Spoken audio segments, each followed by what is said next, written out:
Hi ಸ್ನೇಹಿತರೆ, ಎಲ್ಲರಿಗೂ join to learn YouTube ಚಾನಲ್ಗೆ ಸ್ವಾಗತ. ಇವತ್ತಿನ ಒಂದು ಕ್ಲಾಸ್ನಲ್ಲಿ PSI ಪರೀಕ್ಷೆಗೆ ಪುಸ್ತಕಗಳು ವರ್ಸಸ್ ವೆಬ್ಸೈಟ್ಸ್ಗಳು ಅನ್ನುವಂತಹ ಒಂದು ಟಾಪಿಕ್ ಬಗ್ಗೆ ಇವತ್ತಿನ ಒಂದು ಸೆಷನ್ನಲ್ಲಿ ಡಿಸ್ಕಷನ್ ಮಾಡ್ತಾ ಇದ್ದೀವಿ. ಸೊ ಆಲ್ರೆಡಿ ಕೆಲವರಿಗೆ ಗೊತ್ತಿರಬಹುದು, ಕೆಲವೊಂದು ಕ್ವಶನ್ಸ್ಗಳನ್ನು ಎಕ್ಸಾಮಿನೇಷನ್ ಅಥವಾ ಒಂದು ಪೇಪರ್ ಸೆಟ್ಟರ್ಸ್ ಏನಿದ್ದಾರೆ, ಪೇಪರನ್ನು ಸೆಟ್ ಮಾಡಬೇಕಾದ್ರೆ, ಕ್ವಶನ್ ಪೇಪರನ್ನು ಸೆಟ್ ಮಾಡಬೇಕಾದ್ರೆ ಕೆಲವೊಂದು ಕ್ವಶನ್ಸ್ಗಳನ್ನು ಕೆಲವೊಂದು ವೆಬ್ಸೈಟ್ಸ್ಗಳಿಂದ ಪಿಕ್ ಮಾಡ್ತಾ ಇದ್ದಾರೆ, ಕೆಲವೊಂದು ಕ್ವಶನ್ಸ್ಗಳನ್ನು ಪಿಕ್ ಮಾಡ್ತಾ ಇದ್ದಾರೆ. ಯಾಕೆ ಪಿಕ್ ಮಾಡ್ತಾ ಇದ್ದಾರೆ ಅನ್ನುವಂಥದ್ದೇ ಪ್ರಶ್ನೆ. ಯಾಕೆ ಅದ ಕ್ವಶನ್ಸ್ಗಳನ್ನು ಪಿಕ್ ಮಾಡ್ತಾರೆ as it is without changing options. So ಹಾಗಾದರೆ ಪುಸ್ತಕಗಳನ್ನು ಓದಬೇಕಾ ಎಕ್ಸಾಮ್ಗೆ, ಅಥವಾ ವೆಬ್ಸೈಟ್ಸ್ಗಳನ್ನು ಓದಬೇಕಾ, ಯಾವುದನ್ನು ಓದಬೇಕು, ಏನು ಮಾಡಬೇಕು, ಅಥವಾ ಏನನ್ನು ಓದಬೇಕು, ಹೇಗೆ ಓದಬೇಕು? ಸೊ ಈ ರೀತಿಯಾದಂತಹ ಗೊಂದಲಗಳೇನಿದೆ ಒಂದು ಆಸ್ಪಿರೆಂಟ್ಸ್ ಯಾರು ಎಕ್ಸಾಮ್ಗೆ ಓದ್ತಾ ಇದ್ದಾರೆ, PSIಗೆ ಯಾರು ಓದ್ತಾ ಇದ್ದಾರೆ, ಆ ಒಂದು ಪರೀಕ್ಷೆಗೆ ತಯಾರಿ ಮಾಡುವಂತಹ ಒಂದು ವಿದ್ಯಾರ್ಥಿಗಳ ಮೈಂಡಲ್ಲಿ ಇದೆ. ಸೊ ಆ ಕಾರಣಕ್ಕಾಗಿ ಇವೆಲ್ಲ ಡೌಟ್ಸ್ಗಳ ಬಗ್ಗೆ ಸಂಪೂರ್ಣವಾಗಿ ಇವತ್ತಿನ ಒಂದು ಸೆಷನಲ್ಲಿ ಡಿಸ್ಕಷನ್ ಮಾಡೋಣ. ಕ್ಲಾಸನ್ನು ಸ್ಕಿಪ್ ಮಾಡಬೇಡಿ, ಕೊನೆ ತನಕ ನೋಡಿ ಅಂತ ಹೇಳ್ತಾ ಕ್ಲಾಸನ್ನು ಸ್ಟಾರ್ಟ್ ಮಾಡೋಣ.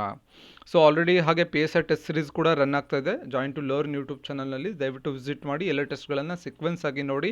ಹಾಗೆ 850 ರುಪೀಸ್ಗೆ ಕೋರ್ಸ್ ಕೂಡ ಲಾಂಚ್ ಮಾಡಿರ್ತೇವೆ. ವೈಯಕ್ತಿಕ ಮಾರ್ಗದರ್ಶನ, PDF ನೋಟ್ಸ್, ಪರೀಕ್ಷೆಗಳ ಒಂದು PDF, ಎಸ್ಸೆ ಡಿಸ್ಕಷನ್ ಕೂಡ ಅವೈಲೇಬಲ್ ಇರುತ್ತೆ. ಹೆಚ್ಚಿನ ಮಾಹಿತಿಗಾಗಿ ಈ ನಂಬರ್ಗೆ ಕಾಂಟ್ಯಾಕ್ಟ್ ಕೂಡ ಮಾಡ್ಬೋದು.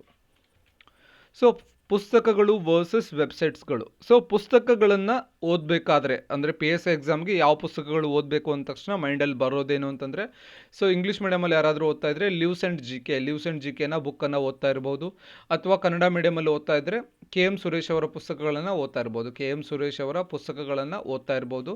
ಸೊ ಇವೆಲ್ಲರೂ ಕೂಡ ಗೊತ್ತೇ ಇದೆ, ಕಾಮನ್ ಆಗಿ ಎಲ್ರಿಗೂ ಕೂಡ ಗೊತ್ತಿದೆ. ಬುಕ್ ಲಿಸ್ಟ್ ಅಂದ ತಕ್ಷಣ ತುಂಬ ಜನಕ್ಕೆ ಗೊತ್ತಿದೆ, ತುಂಬ ವಿಡಿಯೋಸ್ಗಳು ಕೂಡ ಯೂಟ್ಯೂಬಲ್ಲಿ ಇದೆ. ಸೊ ಇದ್ರ ಬಗ್ಗೆ ತುಂಬ ಡಿಸ್ಕಸ್ ಮಾಡೋ ಅವಶ್ಯಕತೆ ಇಲ್ಲ.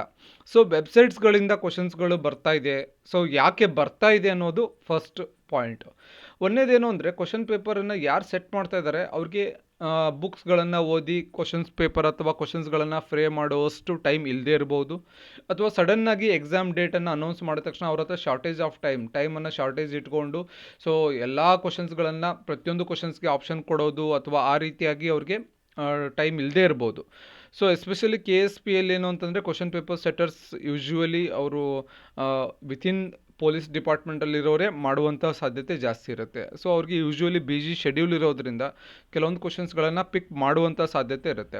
ಸೊ ಯಾವ ಒಂದು ವೆಬ್ಸೈಟ್ಸ್ಗಳಿಂದ ಕ್ವಶನನ್ನು ಪಿಕ್ ಮಾಡ್ತಾ ಇದ್ದಾರೆ ಜನರಲ್ ಆಗಿ ಅಂತಂದರೆ, ಇದು ನಿಮಗೆ ಗೊತ್ತಾಗಬೇಕು ಅಂದರೆ ಏನು ಮಾಡಬೇಕು ಅಂತಂದರೆ, ನಿಮ್ಮ ಹತ್ರ ಇರುವಂಥ ಹಳೆ ಕ್ವಶನ್ ಪೇಪರ್ಸ್ ಏನಾದರೂ ಇದ್ದರೆ, ಹಳೆ ಕ್ವಶನ್ ಪೇಪರ್ಸ್ ಇದ್ದರೆ ಕ್ವಶನ್ಸ್ಗಳನ್ನು ಸ್ವಲ್ಪ ಗೂಗಲ್ ಮಾಡಿ ನೋಡಿ ಗೊತ್ತಾಗುತ್ತೆ. ಸೊ ಒಂದು ವೆಬ್ಸೈಟ್ ಯಾವುದು ಅಂದರೆ GK ಟುಡೇ, ಒಂದು ವೆಬ್ಸೈಟ್ GK ಟುಡೇ. ಈ ಒಂದು ವೆಬ್ಸೈಟ್ಸಿಂದ ಕರೆಂಟ್ ಅಫೇರ್ಸ್ ತುಂಬ ಸಲ ಬಂದಿದೆ, ಬರ್ತಾ ಇದೆ. ಸೊ ಈ ಒಂದು ವೆಬ್ಸೈಟ್ಸ್ ನೋಡೋದ್ರಿಂದ, ಅಥವಾ ಯೂಟ್ಯೂಬ್ ಚಾನಲ್ ಕೂಡ ಇದೆ GK ಟುಡೇ ಅಂತ, ಯೂಟ್ಯೂಬ್ ಚಾನಲ್ ಕೂಡ ರೆಫರ್ ಮಾಡೋದ್ರಿಂದ ಏನು ಸಮಸ್ಯೆ ಇಲ್ಲ, ತುಂಬ ಒಂದು ಹೆಲ್ಪ್ ಆಗುತ್ತೆ. GK ಟುಡೇಯಿಂದ ಕರೆಂಟ್ ಅಫೇರ್ಸು.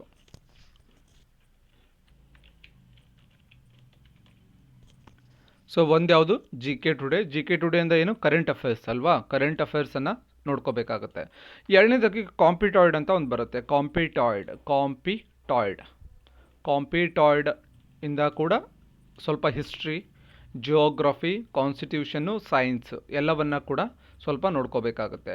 ಹಾಗೆ ಸೈನ್ಸ್ ಕೂಡ ಕಾಂಪಿಟಾಯ್ಡಿಂದ ನೋಡ್ಕೋಬೋದು. ಇನ್ನೊಂದೇನೆಂದರೆ ಎಕ್ಸಾಮ್ ವೇದ, ಇದು ಕೂಡ ತುಂಬ ಇಂಪಾರ್ಟೆಂಟ್ ಆದಂಥ ವೆಬ್ಸೈಟು. GK ಟುಡೇ, ಕಾಂಪಿಟಾಯ್ಡ್, ಎಕ್ಸಾಮ್ ವೇದ. ಹಾಗೆ ಟಾಪರ್ಸ್ ಅಂತ ಒಂದು ವೆಬ್ಸೈಟ್ ಇದೆ, ಟಾಪರ್ಸ್ ಅಂತ ಇದೆ. ಹಾಗೆ ಬ್ರೈನ್ಲಿ ಅಂತ ಇದೆ, ಬ್ರೈನ್ಲಿ. ಸೊ ಇಷ್ಟು ವೆಬ್ಸೈಟ್ಸ್ಗಳನ್ನು ಸ್ವಲ್ಪ ಬ್ರೌಸ್ ಮಾಡಬೇಕಾಗುತ್ತೆ. ಸೊ ವೆಬ್ಸೈಟ್ಸ್ಗಳನ್ನು ಬ್ರೌಸ್ ಮಾಡೋಕ್ಕೆ ಒಂದು ಡ್ರಾಬ್ಯಾಕ್ ಏನು? ಈಗ ನೋಡಿ, ಬುಕ್ಸ್ಗಳಲ್ಲಾದರೆ ಒಂದು ಕಾನ್ಸೆಪ್ಟ್ ಇರುತ್ತೆ, ಬುಕ್ಸ್ಗಳೆಲ್ಲ ಒಂದು ಲೈನ್ ಬೈ ಲೈನನ್ನು ಓದ್ಬೋದು. ಬುಕ್ಸ್ಗಳಲ್ಲಿ ಲೈನ್ ಬೈ ಲೈನ್ ಓದ್ಬೋದು, ಕಾನ್ಸೆಪ್ಟನ್ನು ಅಂಡರ್ಸ್ಟ್ಯಾಂಡ್ ಮಾಡ್ಕೋಬೋದು. ಬಟ್ ಕ್ವಶನ್ಸ್ಗಳನ್ನು fresh readers, first time competitive ಎಕ್ಸಾಮನ್ನು ಓದ್ತಾ ಇದ್ದೀವಿ, ಸೊ ಡೈರೆಕ್ಟಾಗಿ ವೆಬ್ಸೈಟ್ಸ್ಗೆ ಹೋದರೆ ಕ್ವಶನ್ಸ್ಗಳನ್ನು ಮಗ್ಗಪ್ ಮಾಡಬೇಕಾಗುತ್ತೆ. ಎಲ್ಲವನ್ನು ಮಗ್ಗಪ್ ಮಾಡೋಕ್ಕೆ ಆಗಲ್ಲ. ಹಿಸ್ಟ್ರಿಯಲ್ಲಿ 2000 ಕ್ವಶನ್ಸು, ಜಿಯೋಗ್ರಫಿಯಲ್ಲಿ ಒಂದು 2000 ಕ್ವಶನ್ಸು, ಕಾನ್ಸ್ಟಿಟ್ಯೂಷನಲ್ಲಿ ಒಂದು 2000 ಕ್ವಶನ್ಸು, ಸೈನ್ಸಲ್ಲಿ ಒಂದು 2000 ಕ್ವಶನ್ಸು. ಇದು ಎಲ್ಲಿರುತ್ತೆ? ಒಂದು ವೆಬ್ಸೈಟಲ್ಲಿ. ಇನ್ನೊಂದು ವೆಬ್ಸೈಟಲ್ಲಿ ಒಂದು 10,000 ಕ್ವಶನ್ಸು, ಇನ್ನೊಂದು ವೆಬ್ಸೈಟಲ್ಲಿ ಒಂದು 10,000 ಕ್ವಶನ್ಸು.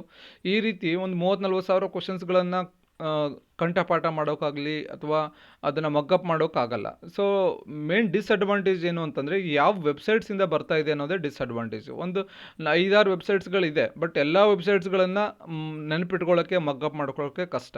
ಸೊ ಯಾವ ರೀತಿ ಇದನ್ನು ಟ್ಯಾಕಲ್ ಮಾಡಬೇಕು, ಯಾವ ರೀತಿ ಇದನ್ನು ಹ್ಯಾಂಡಲ್ ಮಾಡಬೇಕು ಅಂತ ವೆಬ್ಸೈಟ್ಸ್ಗಳ ಲಿಸ್ಟನ್ನು ನೆನ್ಪಿಟ್ಕೊಳ್ಳಿ. ಕಾಂಪಿಟೇಟಿವ್, ಎಕ್ಸಾಮ್ ವೇದ, ಟಾಪರ್ಸು, ಬ್ರೈನ್ಲಿ, ಇವನ್ ಆನ್ಲೈನ್ ಜಿ ಕೆ ಇದೆ. ಒಂದು 4-5 ವೆಬ್ಸೈಟ್ಸ್ಗಳಿದೆ. ಈ ವೆಬ್ಸೈಟ್ಸ್ಗಳನ್ನು ಸ್ವಲ್ಪ ನೆನ್ಪಿಟ್ಕೊಳ್ಳಿ.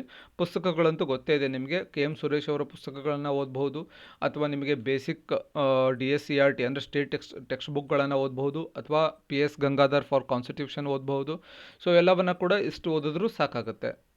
ಸೊ ಬಟ್ ಯಾವ ರೀತಿ ಟ್ಯಾಕಲ್ ಮಾಡಬೇಕು ಇದನ್ನು? ಪುಸ್ತಕಗಳನ್ನು ಮಾತ್ರ ಓದಬೇಕಾ, ವೆಬ್ಸೈಟ್ಸ್ಗಳನ್ನು ಮಾತ್ರ ಓದಬೇಕಾ? ಕ್ವಶನ್ಸ್ಗಳು ವೆಬ್ಸೈಟ್ಸಿಂದ ಬರ್ತಾ ಇದೆ ಅಂದ ತಕ್ಷಣ ವೆಬ್ಸೈಟ್ಸಿಂದ ಮಾತ್ರ ಓದೋಕ್ಕೆ ಆಗುತ್ತಾ ಅಂತ ಒಂದು ಪ್ರಶ್ನೆ. ಸೊ ಯಾವುದನ್ನು ಓದಬೇಕು ಅಂತಂದರೆ ಎರಡನ್ನು ಕೂಡ ಕಂಬೈಂಡಾಗಿ ಓದಬೇಕು.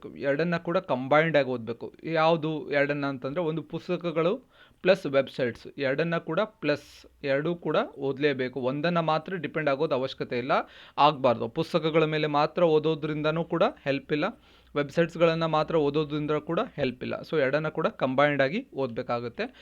ಏನು ಓದಬೇಕು ಅಂತ ನೋಡೋಣ. ಸೊ ಪುಸ್ತಕಗಳಲ್ಲಿ ಏನು ಓದಬೇಕು ಅಂದರೆ, ಒಂದು ಸಲ ಕ್ವಶನ್ ಪೇಪರ್ ರೆಫರ್ ಮಾಡಿ. ಇವಾಗ ಕಾನ್ಸ್ಟಿಟ್ಯೂಷನ್ ಎಕ್ಸಾಂಪಲ್ ನಾನು ಕೊಡ್ತೀನಿ. ಕಾನ್ಸ್ಟಿಟ್ಯೂಷನಲ್ಲಿ ಫಸ್ಟ್ 10 to 12 ಚಾಪ್ಟರ್ಸ್ ತುಂಬ ಇಂಪಾರ್ಟೆಂಟ್ ಆಗುತ್ತೆ. ಸೊ ಮೈನರ್ ಚಾಪ್ಟರ್ಸನ್ನು ನೆಗ್ಲೆಕ್ಟ್ ಮಾಡಿ. ಮೈನರ್ ಚಾಪ್ಟರ್ಸನ್ನು ನೆಗ್ಲೆಕ್ಟ್ ಮೀನ್ಸ್ ಕಂಪ್ಲೀಟಾಗಿ ಓದದೇ ಇರೋದಲ್ಲ, ಫಸ್ಟ್ ಯಾವುದು ಮೇಜರಾಗಿ ಕ್ವಶನ್ಸ್ ಬರ್ತಾ ಇದೆ ಆ ಟಾಪಿಕ್ಸನ್ನು ಕವರ್ ಮಾಡಿ ಇಲ್ಲಿ ಹೋಗಬೇಕಾಗತ್ತೆ. ಹಾಗೆ ಹಿಸ್ಟ್ರಿ ಅಂದ ತಕ್ಷಣ ಹಿಸ್ಟ್ರಿಯಲ್ಲಿ ಮಾಡರ್ನ್ ಹಿಸ್ಟ್ರಿ ಮುಂಚೆ ಓದಿ, ಮಾಡರ್ನ್ ಹಿಸ್ಟ್ರಿನ ಫಸ್ಟ್ ಓದಿ, ಆಮೇಲೆ ಬೇಕಾದರೆ ನೀವು ಏನ್ಷಿಯಂಟ್ ಆರ್ ಮಿಡಿವಲ್ಗೆ ಹೋಗ್ಬೋದು. ಇದು ಇಂಪಾರ್ಟೆಂಟ್ ಅಲ್ಲ ಅಂದ ತಕ್ಷಣ ಓದದೇ ಇರೋದಲ್ಲ. Important means less important compare to modern history. ಸ್ವಲ್ಪ ಕಮ್ಮಿ ಇಂಪಾರ್ಟೆನ್ಸ್ ಇರುತ್ತೆ. ಸೀಕ್ವೆನ್ಸ್ ಸ್ವಲ್ಪ ಚೇಂಜ್ ಮಾಡ್ಕೊಂಡು ಓದ್ಬೋದು. ನಾವೇನು ಹೇಳ್ತಾ ಇದ್ದೀವಿ ಇದನ್ನೇ ಪ್ರಾಕ್ಟೀಸ್ ಮಾಡಬೇಕು ಕಂಪಲ್ಸರಿ ಅಂತ ಏನಿಲ್ಲ. ಕೆಲವೊಬ್ರು ಜನ ಕಮೆಂಟ್ ಸೆಕ್ಷನಲ್ಲಿ ಹೇಳ್ತಾರೆ, ನೀವು ಹೇಳೋದೆಲ್ಲ ಪ್ರಾಕ್ಟೀಸ್ ಮಾಡೋಕ್ಕಾಗಲ್ಲ ಅಂತ. ಸೊ ದಯವಿಟ್ಟು ನಮಗೆ ಹೇಳೋದನ್ನು ಯಾರಿಗೆ ಸೂಟೇಬಲ್ ಅನಿಸುತ್ತೆ ಅವ್ರು ಪ್ರಾಕ್ಟೀಸ್ ಮಾಡಿ. ಎಲ್ಲರೂ ಮಾಡಬೇಕು ಅಂತ ನೋ ರೂಲ್ಸ್ ಇಲ್ಲ. ನಿಮಗೆ ಏನಿಷ್ಟ ಅದನ್ನೇ ಫಾಲೋ ಅಪ್ ಮಾಡಿ. ಬಟ್ ನಾವು ಹೇಳೋದು ನಿಮಗೇನಾದರೂ ಇಷ್ಟ ಆದರೆ ಫಾಲೋ ಅಪ್ ಮಾಡಿ. ಅದೇನಾದರೂ ಒಂದು ವಾರ ಪ್ರಾಕ್ಟೀಸ್ ಮಾಡಿ ನೋಡಿ. ನಾವು ಹೇಳ್ತಾ ಇರೋದು ಅದೇನಾದರೂ ನಿಮಗೆ ಓಕೆ ಸೂಟೇಬಲ್ ಇದೆ, ಐ ಕ್ಯಾನ್ ಹ್ಯಾಂಡಲ್ ಅಂತ ಅನಿಸಿದ್ರೆ ನೀವು ಬೇಕಾದರೆ ಅದನ್ನು ಕಂಟಿನ್ಯೂ ಮಾಡ್ಬೋದು. ಇಲ್ಲ ನಮ್ಮದೇ ಓನ್ ಸ್ಟ್ರಾಟಜಿ ಇದೆ ಅಂದರೆ ಪರವಾಗಿಲ್ಲ.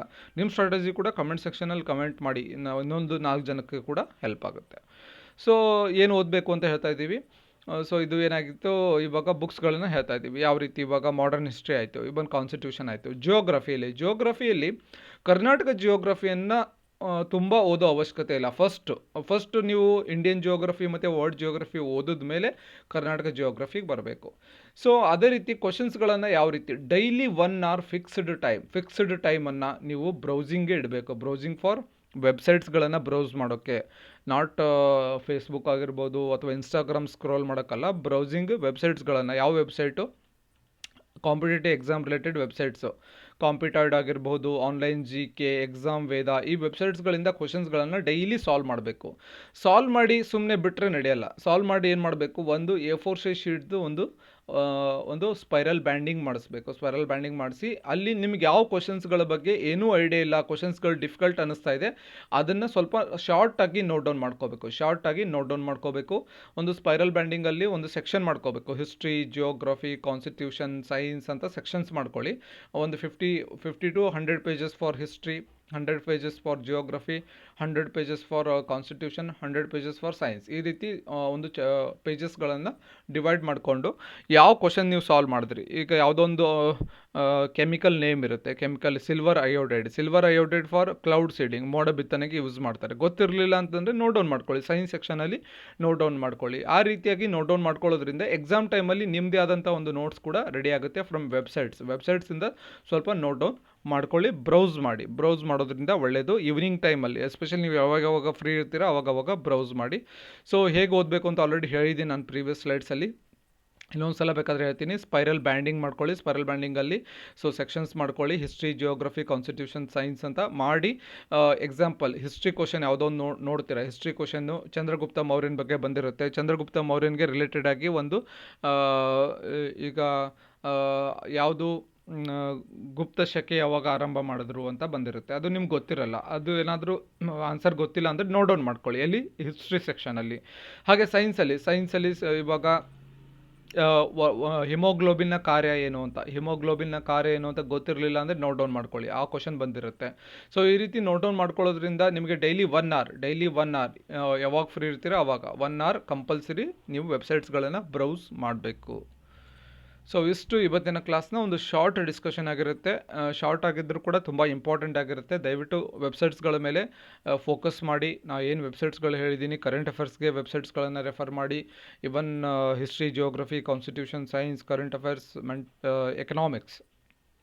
ಎಕನಾಮಿಕ್ಸ್ಗೆ ಜಾಗರಣ್ ಜೋಶ್ ರೆಫರ್ ಮಾಡಿ. ಎಲ್ಲವನ್ನು ಕೂಡ ಸಂಪೂರ್ಣವಾಗಿ ಡಿಸ್ಕಸ್ ಮಾಡಿದ್ದೇವೆ. ಕ್ಲಾಸ್ ಇಷ್ಟ ಆದರೆ ಒಂದು ಲೈಕ್ ಮಾಡಿ, ನಿಮ್ಮ ಫ್ರೆಂಡ್ಸ್ಗೆ ಶೇರ್ ಮಾಡಿ. ಹಾಗೆ ನೀವು ನಮ್ಮ ಚಾನಲ್ಗೆ ಸಬ್ಸ್ಕ್ರೈಬ್ ಆಗಿರಲಿಲ್ಲ ಅಂದರೆ ಸಬ್ಸ್ಕ್ರೈಬ್ ಆಗಿ ಬೆಲ್ ಐಕಾನ್ ಮೇಲೆ ಕ್ಲಿಕ್ ಮಾಡಿ. ನಾವು ಮಾಡುವಂತಹ ಒಂದು ಎಲ್ಲ ವಿಡಿಯೋಸ್ಗಳ ಒಂದು ಅಪ್ಡೇಟ್ಸ್ ನಿಮಗೆ ಬರ್ತಾ ಇರುತ್ತೆ. ಹಾಗೆ ನಮ್ಮ ಒಂದು ಕೋರ್ಸ್ಗೆ ಜಾಯ್ನ್ ಆಗಬೇಕು ಅಂದರೆ 850 ರುಪೀಸನ್ನು ಫೋನ್ಪೇ ಆರ್ ಗೂಗಲ್ ಪೇ ಮಾಡಬೇಕು. ಹಾಗೆ ಮಾಡಿದಂಥ ಒಂದು ಸ್ಕ್ರೀನ್ಶಾಟನ್ನು, ನಿಮ್ಮ ಹೆಸರನ್ನು, ಸಿಬಿಲ್ ಪೇಸ 2021 ಅಂತ ಹೇಳಿ ಇದೇ ನಂಬರ್ನ ಒಂದು ವಾಟ್ಸಪ್ಗೆ ಮೆಸೇಜ್ ಮಾಡೋದರ ಮುಖಾಂತರ ಕೂಡ ಜಾಯ್ನ್ ಆಗ್ಬೋದು ಅಂತ ಹೇಳ್ತಾ ಮತ್ತೆ ಮುಂದಿನ ತರಗತಿಯಲ್ಲಿ ಮತ್ತೊಂದು ವಿಷಯದ ಕುರಿತು ಮಾತನಾಡೋಣ. ಧನ್ಯವಾದಗಳು.